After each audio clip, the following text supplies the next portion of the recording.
Hello, everyone. I'm Harvey Brownstone, and today's special guest is a legendary composer whose timeless music forms the soundtrack of our lives.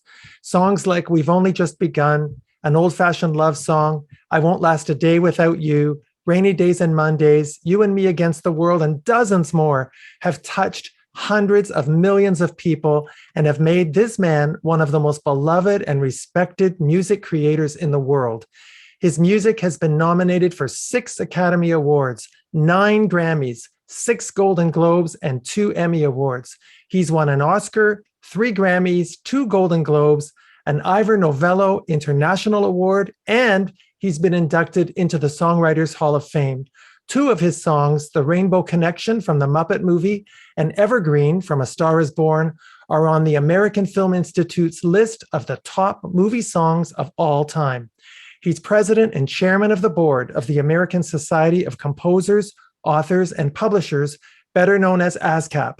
He's also had an impressive film and television career, having appeared in dozens of movies and TV shows. And if that weren't enough, he's co-authored an inspirational book entitled Gratitude and Trust, 6 Affirmations That Will Change Your Life. I'm thrilled and honored to welcome Paul Williams to our show. Paul, thank you so much for joining us. It's a great pleasure to be with you. And before I do anything else, I want to mention that those 2 songs you mentioned, Evergreen and Rainbow Connection, have co-writers, and they're dear friends and they're amazing talents that I try to take advantage of whenever I can. Barbra Streisand and I wrote Evergreen together, and Kenny Asher and I wrote all the songs for the Muppet Movie and You and Me Against the World and a lot of songs that you've mentioned. The book you mentioned, I wrote with my friend Tracy Jackson. It was her idea. She said, this recovery thing is really makes a lot of sense, seems to work. You're a little nicer these days since you got sober. And why isn't there something like this for everybody? So it was her idea. And we wrote Gratitude and Trust. So I like to take care of that kind of business right away. Oh, thank you, Paul. You know, Paul, the words legend and icon are tossed around pretty loosely these days, but in your case, sir, those labels are so richly deserved because your songs, and especially the lyrics, are not only moving, I think they're actually therapeutic because you tap into emotions that we can all relate to and you make us feel better. Well, I think there's something about, possibly it's a slight lack of sophistication from the very beginning that, rather than sitting down and writing these brilliant lyrics that were about life-changing decisions and oblique philosophies and the like, I wrote about what I needed. I'm lonely, pick me up and love me. There was writing for me as basically an out-of-work actor, because I tried first to be an actor. And was not successful at all. I mean, I had the occasional acting role, but not enough to live on. And I was, I felt like there was someplace out there in this world for me. And I was probably, close to like mid 20s or a little later when I picked up a guitar and began to feel this, just the healing chords of finding something that you felt good at, on a place to put a lot of feelings that I didn't have a relationship at the time. I'm sitting. I had brought my mother out to California to take care of her because I had a job in a big movie that turned out to be about 2 lines in that movie. I thought I was going to be a big star and I'd take care of my mom. Did not happen. She got a job and basically I'm sleeping on my mom's couch instead of taking care of her. And I'm staying up all night writing songs. And it was like this, it was therapy. And I think that there's something about saying what you really mean and being courageous enough to say it, because sometimes it's not easy. Sometimes you just, but when you're putting it in a song, you can say anything. Our pleasure makes me cry. Most guys didn't write a song in those days where they'd say, that's enough for me, how our pleasure makes me cry. Guys didn't say that they cried because, but because it was therapy, and then other people heard it. That's where I write. And incidentally, with drugs in my system and alcohol in my system, I got very, very, very interesting in what I wrote, but nobody connected with it because this was missing. You know, when I look at your beginnings, especially losing your dad when you were only 13 and then going to live with your aunt, and I listen to your lyrics, which are often so full of heartache and longing, I'm wondering where the inspiration comes from in your songwriting. Oddly enough, it's someplace outside of me that I relate to, and it's, so perhaps I'm the first audience to, to a song that, especially a song that I co-write. Especially songs that I co-write with somebody like Roger Nichols, who wrote so many of the Carpenter things and had songs recorded by like so many people. Nothing that we were hearing on the air, incidentally. We were getting album cuts and B-sides, and we were going, one of these days we're going to hear our songs on the radio, aren't we? I hope so, Paul. And it was just, but what happens is when I hear Roger Nichols music, I go,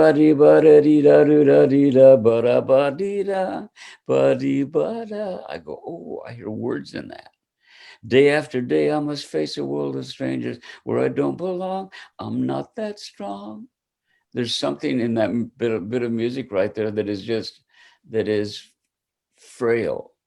Well, you used to say that you write codependent anthems that other people relate to. Yeah.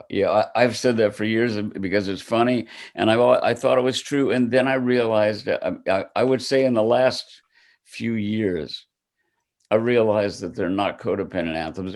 There's a healthy release in it. I don't know. There's something about sitting down and listening to a really sad song, or hearing a song that is delivered by somebody that has this soulful kind of melancholy in their voice, like Karen Carpenter.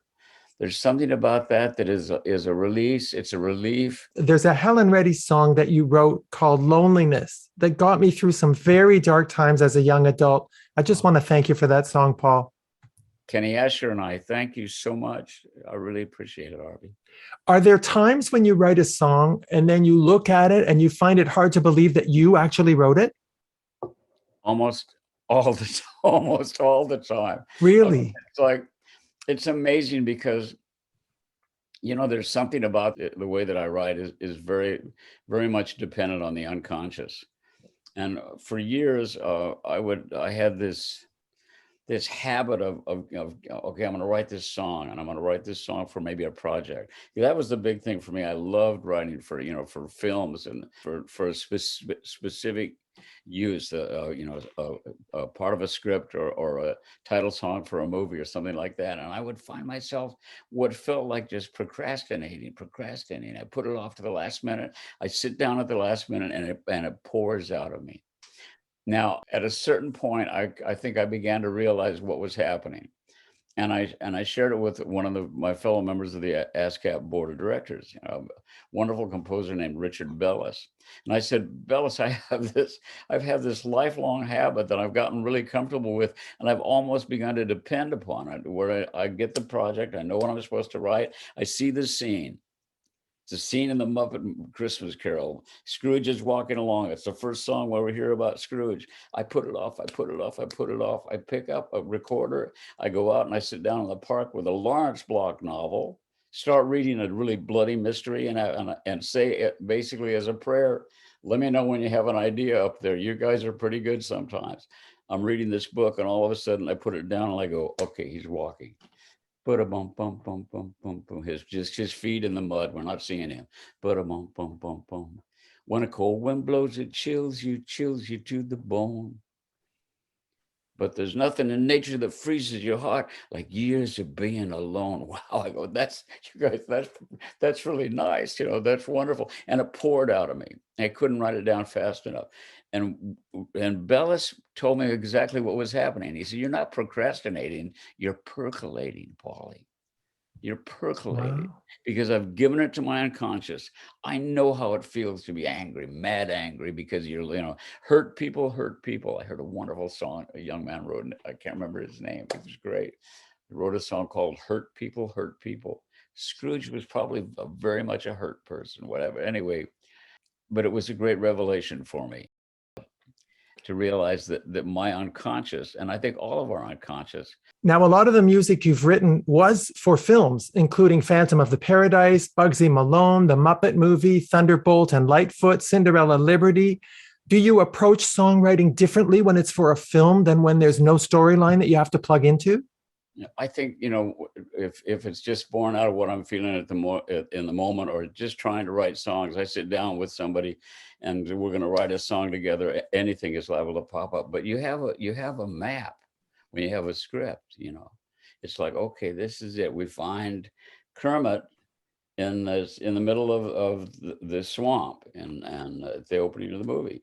Okay, Mr. Henson, what is he doing? Jim thought a minute and he said, playing a banjo. Boom. You already have a little taste of what the mood of the song might be. If there's something about banjo music and accordion music that has a very anyway. So there are two basic jobs to me when I'm writing for a film or a play. Or so, we have Emmett Otter's Jug Band Christmas is opening at the New Victory Theater in New York this December. So I'm so excited about that. But the two basic jobs I think basically we have as a composer or songwriter for a play, a musical or a story, is to advance the story and reveal the characters' inner lives. That's basically it. It's like, what is Kermit feeling there? So the job is well defined for you. The task is well defined. And the process, what I don't do is I don't outline how to do it. Because sometimes you'll start it out in the wrong way and it'll turn to be a gift. How is that, you would ask? I would answer like this. The Rainbow Connection is a classic example of something that started off really poorly that turned out to be a gift. Think about the two opening lines to Rainbow Connection. Why are there so many songs about rainbows? What's on the other side? Rainbows are visions, but only illusions. Rainbows have nothing to hide. Oh my God, what have we done? It's like, it's like I turned to Kenny, and Kenny, we went, oh, wait. We've just denied any mystical properties to rainbows forever, incidentally line up the unicorns and everything else because it's all going out the window. No. What happened then is we go, have Kermit go, so we've been told, and some choose to believe it. I know the wrong way. And what happens in that moment is Kermit goes from the authority, the mentor, the wise frog, sits down in the audience with the audience, sits down amongst the kids and the old people and all of us, and says, someday we'll find it. And that transition from I'm preaching to you to we've been told all this nonsense, but I think someday we're going to find something more. There is something in that was way beyond Kenny Asher and Paul Williams' capabilities. I think that the fact is that sometimes we are assisted by unseen voices. So absolutely, that was pure magic. Now, yeah. you've written songs that were performed by some of the greatest vocalists in music history. I want to ask you about some of them, Paul, starting with Karen Carpenter, who, in my opinion, had the voice of an angel. She sang some of your classics like Rainy Days and Mondays, I Won't Last a Day Without You, We've Only Just Begun, Where Do I Go From Here? Tell me about working with her.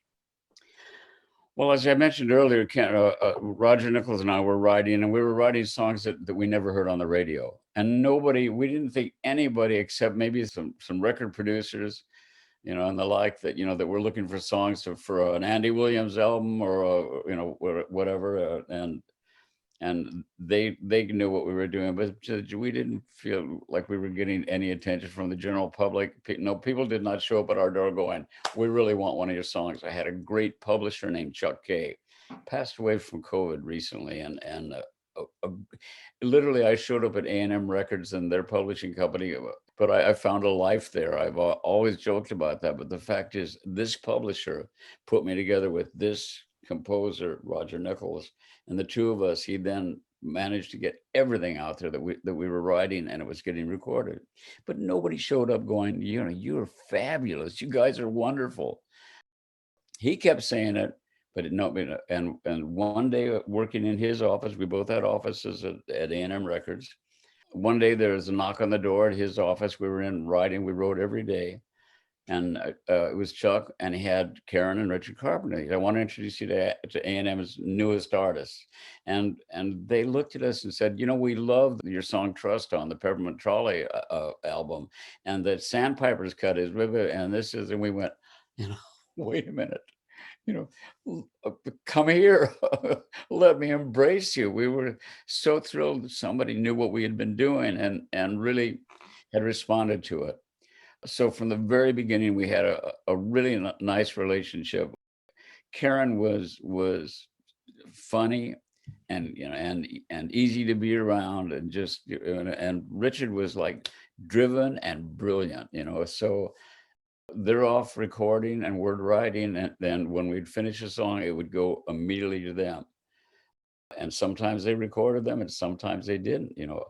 I sent Old Fashioned Love Song, which I wrote alone, to Richard, and I was like, this is my first solo effort with he didn't listen to it past the second verse. We sent it off to somebody else and they did it, Three Dog Night. But they were amazingly open to everything we did. So we wound up with the B-side of Close to You. And then we had the first single after, and Close to You is Burt Bacharach and Hal David. And Hal David, incidentally, two-term president of ASCAP and a great mentor and great friend to me. Hal wrote Close to You, and they had a monster #1 with it.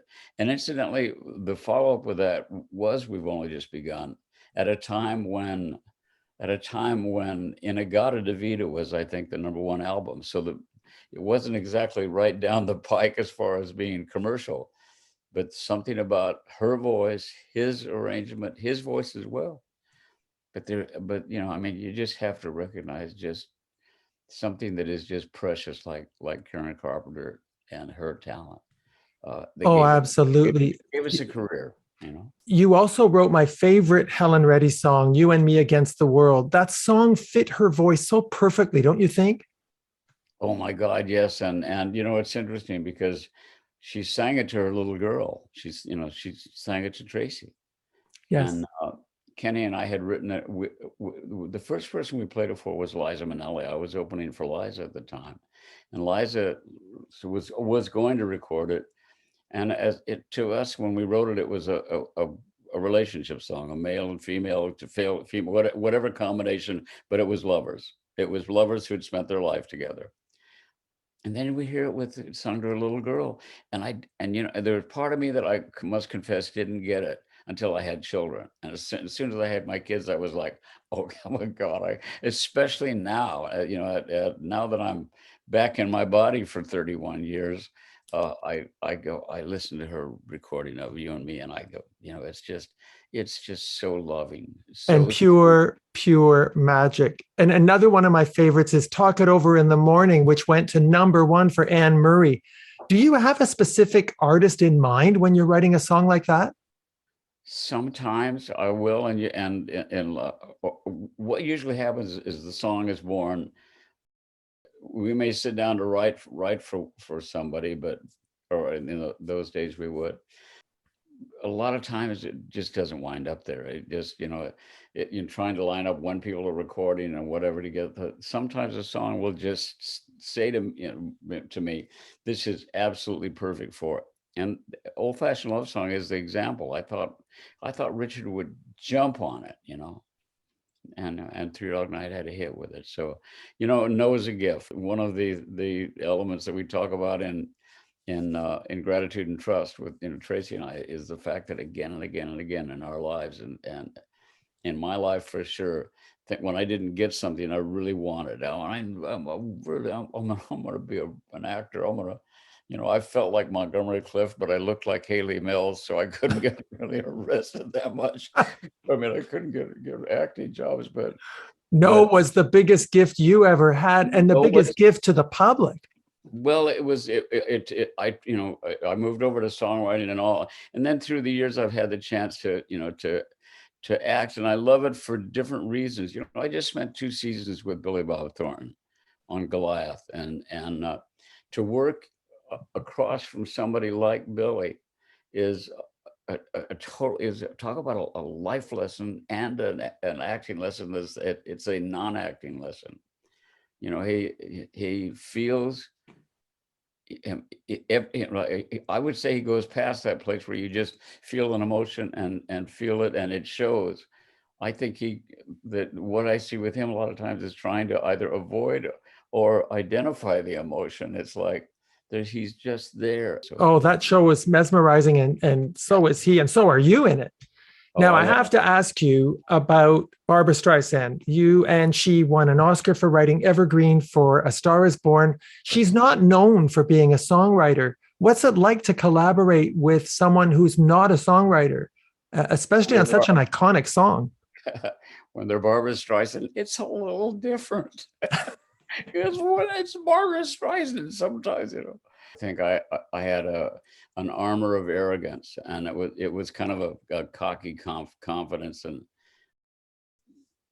Barbara called. I got wound up getting the job for A Star is Born because of Helen Reddy, because of You and Me Against the World, because Barbra Streisand called, which didn't happen to me very often. She'd recorded, I'd actually never met her or spoken to her. She'd recorded us I Won't Last a Day on one of her albums. And I think she'd recorded We've Only Just Begun, but hadn't released it. I remember it was like one of those, oh, I heard, no, okay. But she called and she said, there's this, we're doing A Star is Born, myself and Kris Kristofferson, who was a friend and genius. There's a song at the end of the movie that I find that has been written by John Norman Howard, Chris's character. And you wrote a song called You and Me Against the World. And I think that song in that spot could be something like that. That's not what I heard. What I heard was, I want you to write the songs for A Star is Born. Not what she said at all, Harvey. She said one specific song, and I was off. So when they sent me a script. When I showed up, I had all these places where I, marked what songs would be about, or what just like I went to her home in Malibu, and she and John Peters, who were together at that time, and he was a co-producer on the film with her. They asked me to step out of the room. They said, "Would you excuse us for a minute?" And I went out, and I went back in, and she said, "We didn't ask you to do that. We had, basically one song, but, and John Peters said, 'You're not intimidated, are you?' And the fact is, looking back, probably totally intimidated, and making sure that nobody saw that, including me, and I had a variety of techniques in those days for maintaining that level of confidence. You used humor. Pardon? You used humor. Always. I know. From the minute did you? No, but I knew on talk shows watching you that you used humor to cover up feeling insecure. You have wisdom worthy of the bench, sir. It's like, the fact is that, yeah, I mean, it goes back to high school. It goes back to being 4'6" when I graduated from high school. They'd given me shots to make me grow when I was like about 9 years old. And the country doctor gave me he gave me male hormone. He thought that would make me grow, and it did the opposite. But it also kicked me into puberty for about 4 months, whatever, when I was like 9. Make no mistake, Paul, you're a giant. Well, thank you. But here's my point. My point is that they did that, and when they realized what was happening, because all of a sudden I was attracted to the opposite sex at 9, and they took me off the shots. And basically what happened is it just slowed down my body clock, which at my age today, I'm thrilled to have a body clock that slowed down. But what it meant is I didn't hit puberty till I was out of high school. So high school was terrifying, and going into the shower was dangerous. And I looked like I was made out of cantaloupe. It was awful, But basically, I'm co-signing what you said. It's like humor becomes a defense, and it's something that I look back on, and I still do it because it makes people comfortable, makes an audience comfortable and the like. But I also see it as a real crutch that that. You look at Danny DeVito, who is not the largest man in the world, and he's never made a short joke. He doesn't need to. He knows he's Danny DeVito. And I think it's important to acknowledge that, and for myself, that what I did worked on to one level, but a very veneer level, as opposed to what I was feeling, what was going on inside and all. But so when Barbra Streisand and John Peters told you that that's not what they wanted, how did you deal with it?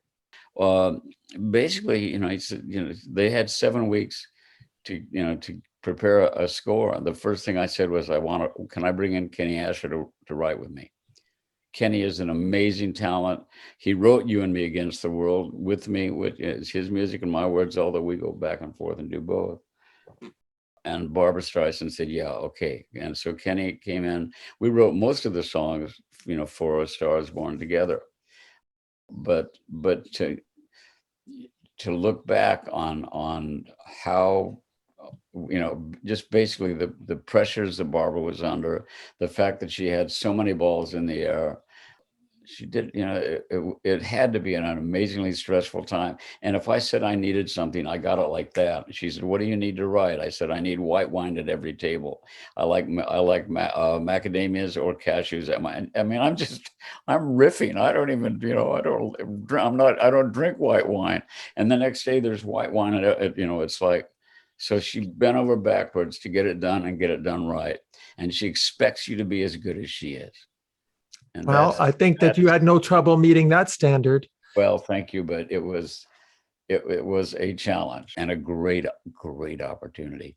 I've come to a place in my life where I realize that gratitude and generosity are fuel, and in that relationship, it's a little late, but I'm intensely grateful for the opportunity she gave us.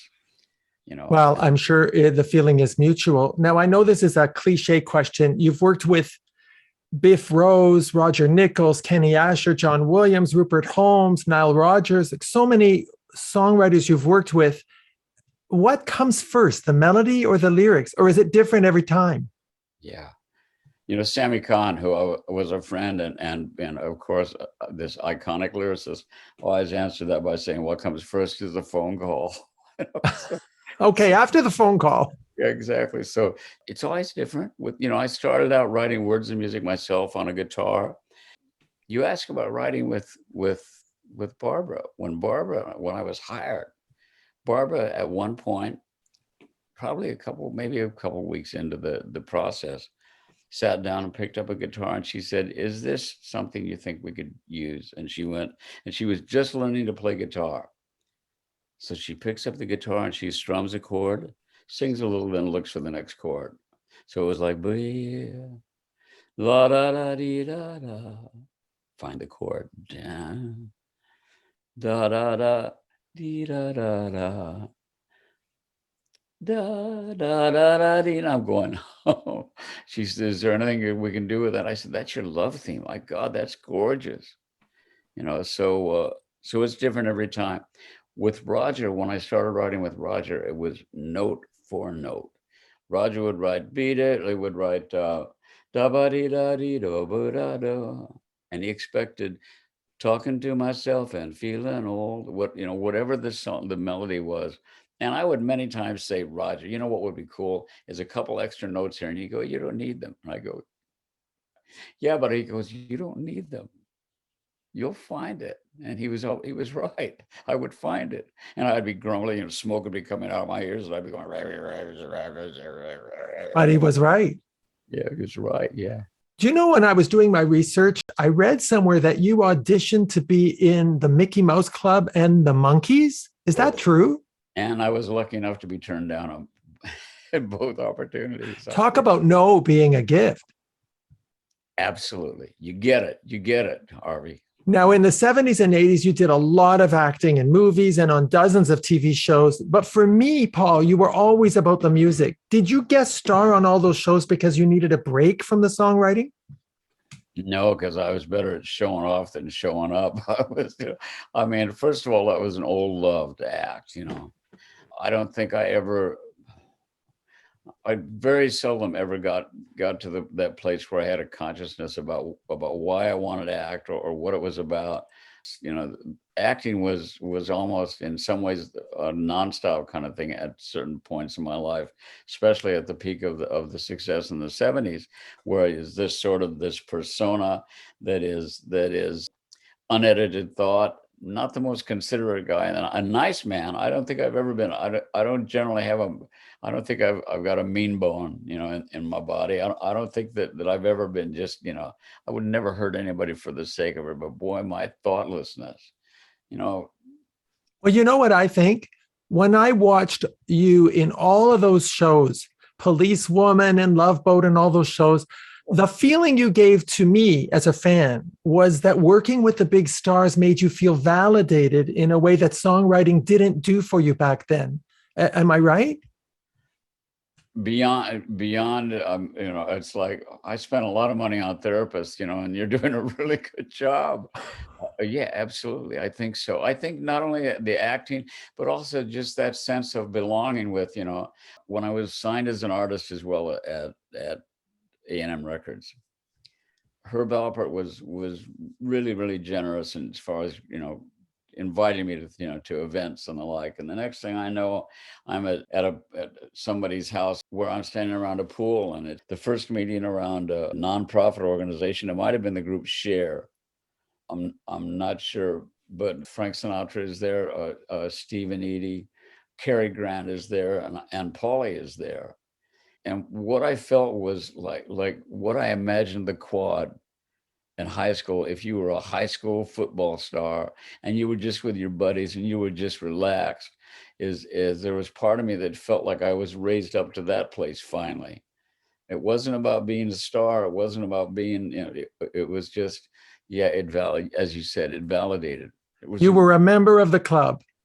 I was, yeah, exactly. At least I thought I was. And yet, here's the interesting thing for me. You felt finally that you had arrived, or you were a member of the club with all these VIPs, but your fans resonated with you because you were on the outside looking in. And that's how we all felt. Yeah. You know what? I don't remember what I paid my last therapist, but do you mind if I send you a check? I feel like I should. Harvey is, yeah. But here's what's interesting. I think is interesting. When I was at this party, this first major event, first time I'd really socially been around Sinatra, was a big thing. Frank Sinatra said something about, I think somebody should read our mission statement. So Steve Lawrence, took it, and he said, "Oh, I don't have my glasses." And Cary Grant took his glasses and he says, "Here, try mine." So he put on Cary's glasses and he starts reading the mission statement. And about 3 sentences in, he stops and he looks over the top of his glasses at Edie, and he went, "Edie?" And she went, "Yes." He went, "I'm wearing Cary Grant's glasses." And it was a remarkable, revealing moment. And the way I've described it for most of my life is that the most fabulous thing about what we do for a living, what I get to do for a living, is I don't have to give up my fan card. I can, when Quincy Jones walks in the room, I can go, and I have known Quincy as long as I've been in the music business.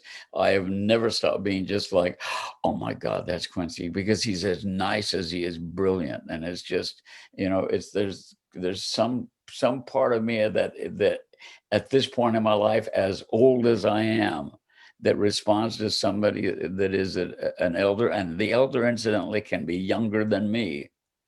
And it feels like they're part of what it felt like to have a dad. Well, and you know how I'm feeling right now then. So I'm glad that you still have that capacity to tune into that emotion, because that's how I feel talking with you, that you're a hero to me. Now, Paul, I have to ask you about the 2011 documentary entitled Paul Williams Still Alive. How did you feel about the way you were portrayed in that documentary? I think that it was, there are a variety of emotions that I felt about it. And I think some of them are visible in the documentary. The reason I wanted to do it, the main reason I wanted to do it, is because I was 21 years sober. That my being a member of that recovering community is the most important thing in the world to me.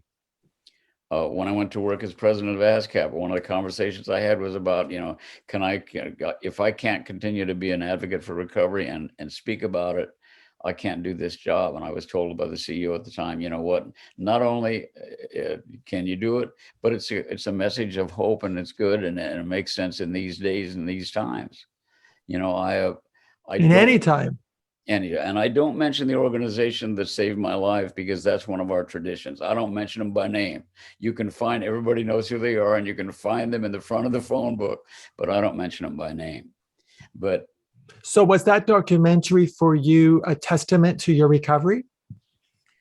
I wanted to talk about recovery. I thought if we're going to do this, I don't want to just look at a lot of, a lot of old footage of cartoon acting. Because I think a lot of it was, favorites like, something like An Opportunity to do the, Policewoman or Beretta. Some of them were pretty good, and some of them were really cartoonish and all. And just the hard part about watching the documentary was watching me. Well, there's one specific segment where I'm hosting Merv Griffin. You probably may remember. I remember that segment, yes. And I was just arrogant, dead-eyed, and he filmed me watching it, So Steve Kessler, incidentally, and I are friends, but I remember yelling at him while he was shooting. He's asking me about my dad and what it was like with doing stuff like that. And then he started asking me about what it was like to do game shows or something. And I was going, "You're interrupting a meaningful story about my dad to ask about game shows or talent, like, leave that in." And he did. To his credit, he did. But there were things in the documentary that were really hard for me to watch. I don't think it lines up at this point in my life with an accurate portrayal. Well, I'll tell you why I think it does line up, because your advocacy for recovery is more poignant and more pronounced, because we can look back and see those clips, so that when you talk about your voyage and the healing that you've made, we see the proof. Thank you. Thank you. In the documentary, you said that there's a difference between being special and being different. It made me wonder whether you realized that it's okay to be both. Yeah. And I think that eventually you grow into that place where you see that everybody is special. Robert Mitchum talked about the death sentence. We got in a conversation one night, and he said, no, God did not make any disposable people. But everybody is special. No, I get the point. What one of the best things about that documentary is the song that you wrote and sang for the closing credits. It's called "The Dreamer's Still Alive." Those lyrics, for anyone who hasn't heard them, those lyrics really resonate with anyone who's had a journey involving recovery. That is a beautiful song, Paul. Thank you. Yeah, when I asked him what he was going to call the documentary, he said "Still Alive." And I went, "Oh man, come on!" I was like, there are a few people that remember me. Come on, it's like it's still alive, whatever. And then I had one of those little window of little light flooding in, and I went, you know what? It's the perfect name for the documentary and for the song. And I said, and for your spirit. Yeah, because and it's the flag of recovery, still alive. Well, let me ask you about your book, Gratitude and Trust: 6 Affirmations That Will Change Your Life. What I found amazing about that book is that you teach the reader how to apply the recovery strategy for alcoholism to any problem or dysfunctionality that we might be having in our lives, even if there is no addiction involved. I thought it was a brilliant and really helpful book. What made you decide to write it? I have been friends with Tracy since the early 80s. I met Tracy Jackson in Robert Mitchum's bedroom. I think I tell the story in the book, the fact that that we were imbibing in a little chemical experiment that lasted about 25 years.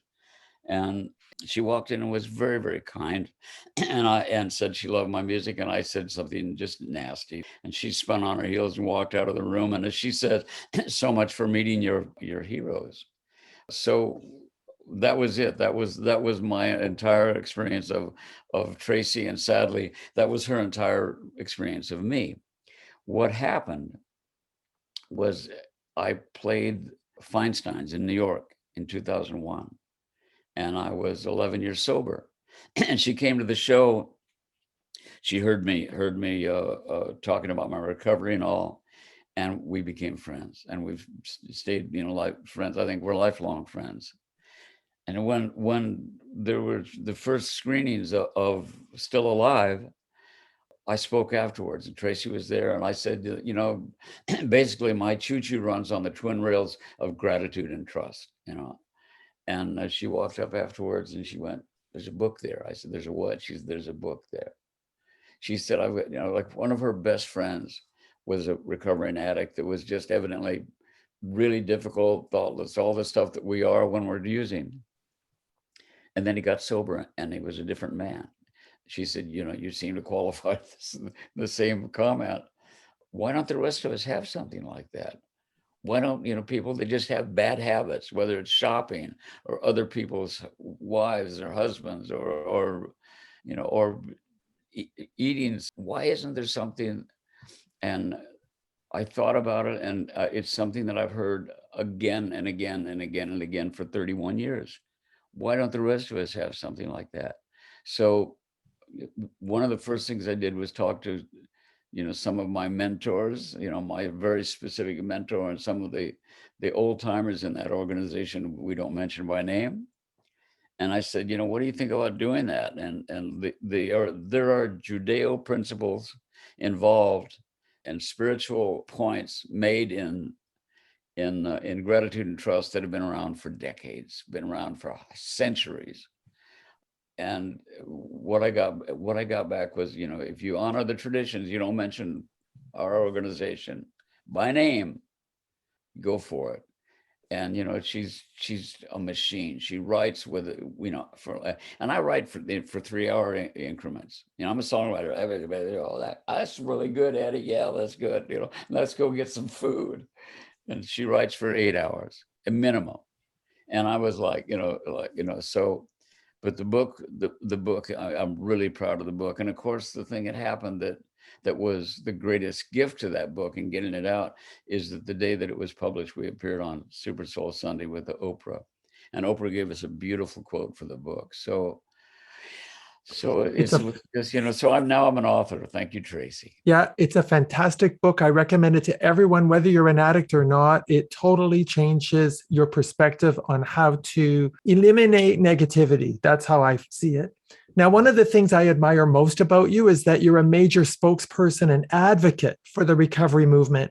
You're a certified drug and alcohol rehabilitation counselor. You were on the board of directors of the National Council on Alcoholism and Drug Dependence. You were a founding board member and counselor for the Musicians Assistance Program, which is now the treatment wing of Music Cares. I love that you've worked so passionately to eliminate the stigma surrounding addictions. Yeah. Well, it's out of control these days, so there's, I don't know where you go to find someone that hasn't been touched by it, either a relative, a friend. Before the pandemic, it was a very different pandemic in some sense. It was just, there is a tsunami of suffering.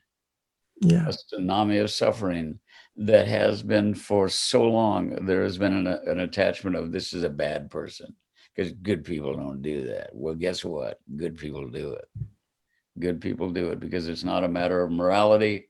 While I will tell you that there is certainly adventures into that immoral territory when we're drinking and using, but when you wake up in the morning and your hand hurts because you've been clutching a 2-gram cocaine bottle while you're trying to sleep, but you are so addicted you don't even let go of that. When you wake up in the morning and your first thought is, how do I get something that will fix me because I am already in pain? What happens is you begin to lower your standards of what, and it becomes almost unconscious behavior that you're doing something that is going to make you be relieved briefly from this suffering. Well, you're such a role model. You're such an example. I want to move on now and ask you about the 2014 Grammy Awards, when your collaboration with Daft Punk on Random Access Memories won the Grammy for Album of the Year. It was right after we watched 40 same-sex couples get married on stage to the tune of Same Love by Macklemore and Ryan Lewis. You were obviously very moved by what had just taken place. And Paul, I want you to know that as a gay man, I so appreciate the sentiment that you expressed to the audience that night. Well, I have, beautiful grandchildren that have 2 moms. Before my daughter was born, there was this whole thing. It was around the time of Harvey Milk and the really beginning of the LGBTQ plus movement.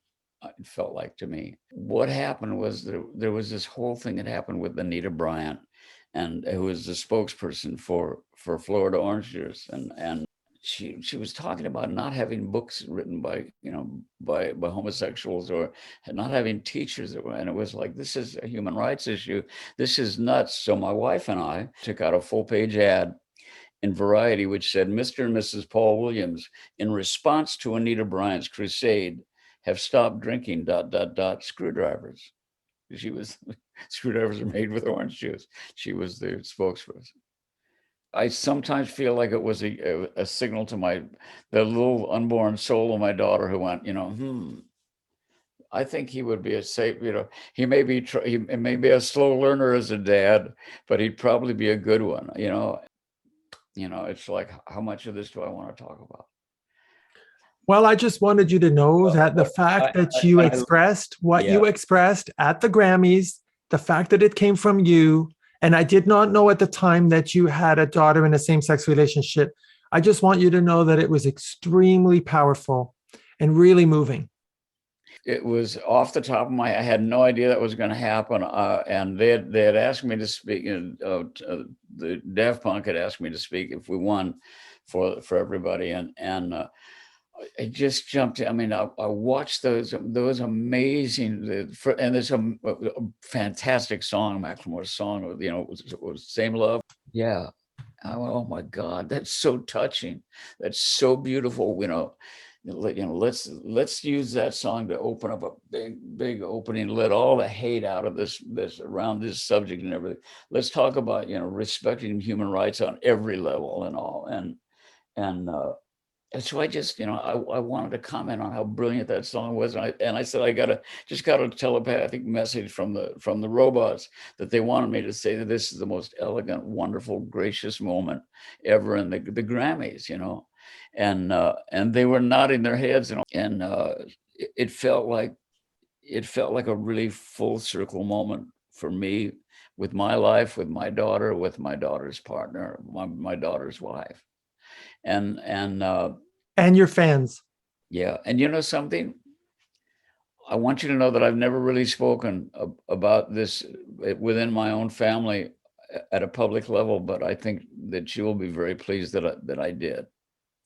I'm sure she will. I'm so proud of what magnificent parents they are, and what fabulous people and social workers, both social workers. So, and people, one of the things that I appreciate the compliments around my advocacy for recovery and all, and it means so much to me. But I also want to say this. People will come up to me and they'll go, you never really went broke or anything. Were you a high bottom drunk? And I always say, ask my children. Ask my kids if their dad was a high bottom drunk, because he wasn't around. I bonded totally with my children. As my daughter says, you hit full tilt Papa Bear about 2 years ago or less, who knows? But the fact is that there's hope for the hopeless. You can have. Oh, absolutely. It's never too late. Never. I only have one more question, Paul. Do you really get, deep down inside, do you really get how incredibly gifted and beloved you are for writing songs that validate people's feelings? Yes. I feel, I could cry. That's an intensely, that's a blessing. That's a blessing. And we wrote it. We wrote it. We being the people that I wrote it with, but we wrote it, the people that responded to it, the people that went, yeah, I know how that feels too. And that kindness of reaching forward and offering this kind of reassuring, we are with you love that I've been given through the years is just, it's remarkable, Harvey, and you're a classic representative of that kindness. We will stay friends. You are an exceptional man, and it's an honor to talk to you. Oh, it's been such an honor, Paul. I'm reminded, when I think of your legacy, I'm reminded of your lyrics from Bugsy Malone. You wrote, "You give a little love and it all comes back to you. You're going to be remembered for the things that you say and do." That really seems to encapsulate what you're all about, doesn't it? I hope so, and I have to tell you that when if we stop at just a moment about how I'm living my life and the way I act, look at the steps in front. Look at what brought me here. Dan Folliard. You sat down and talked to Dan Folliard, who is one of my dearest friends in the world. I mean, you could say that the same kind of kindness that that you're expressing about me and for me. It works perfectly with Dan. I mean, his heart is as large as his talent. And, it's just, I'm a very, very lucky man. Well, Mr. Paul Williams, I am so honored to have had this opportunity to chat with you about your amazing life and career. Your music has meant the world to me and to millions of others because there's such a strong healing quality to your songs. Thank you so much for enriching our lives with your talent and for translating your pain into art, timeless art. And thank you for taking the time to come on our show. I'll never forget it. You know what? Thank you to everyone has enjoyed, what we're doing now and what I've done in the past. Thank you for feeding me. Thank you for feeding my family, and thank you for feeding my soul, because there's nothing in the world that enriches all of us like kindness, and I am awash with it right now. God bless. Our guest has been the legendary composer, lyricist, actor, and author, Paul Williams. Thank you to our producer, Steve Silver. Thank you all for joining us. See you next time. Remember to subscribe to the Harvey Brownstone Interviews YouTube channel. And be sure to check out more great interviews with Harvey Brownstone on harveybrownstoneInterviews.com.